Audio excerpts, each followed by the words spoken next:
Genghis Khan had endless women and 200 children as a reward for conquest, he tweeted. I'm the most searched man on the planet. I've conquered Earth. I'm the highest status male on the planet. Females do not expect loyalty from me. They only expect that of lesser men.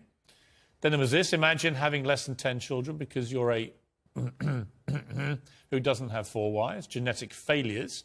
Finally, if a girl follows me and she's hot and I see a single picture of her in a private jet, it's block. Women can't afford jets. Women are all brokies. Why are you flying around on some man's jet? You should have been a virgin when I met you.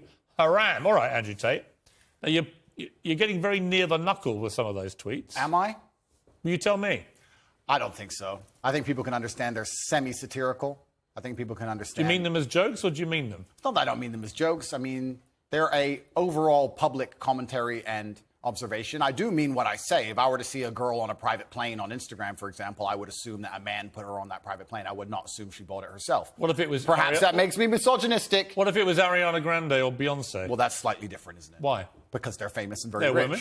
Yeah, of course, and they're famous and very rich. But so there are lots of women you wouldn't think that if you actually saw them on a private plane. Well, if I saw a 19-year-old girl from Moldova where the average wage is $200 a month and she was on a private jet, I would assume that with the balance of probabilities, considering I'm an adult, it's very likely because of her beauty, a man has put her on that private plane. Yes. If that makes me misogynistic instead of just perspicacious enough to understand how the world works, so be it. I'm a realist. Should you be such a generalist about these things? Well, you have to be a generalist when you're looking for in the balance of probabilities and trying to find balance in the world. You have to be a generalist. In general, if I stroke a lion, it's going to bite my hand. In general. There might be a nice one, but I don't want to find out. So that's how the world works. You've praised the Taliban in the past. Would you do so again tonight? The world is not black and white.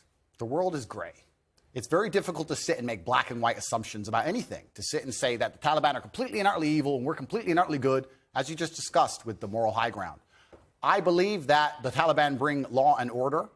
It may not be the law and order we like, but it's a form of law and order, and humans usually gravitate What about towards... their treatment of women? I mean, only tonight they have banned any women from going to university. Fantastic. Let's get the feminists to go and teach them a lesson. The feminists are so tough, and they stand up and say they can do anything a man can do. Let's arm them up and send them to Afghanistan. I'm sure they'll fix it. Yeah, but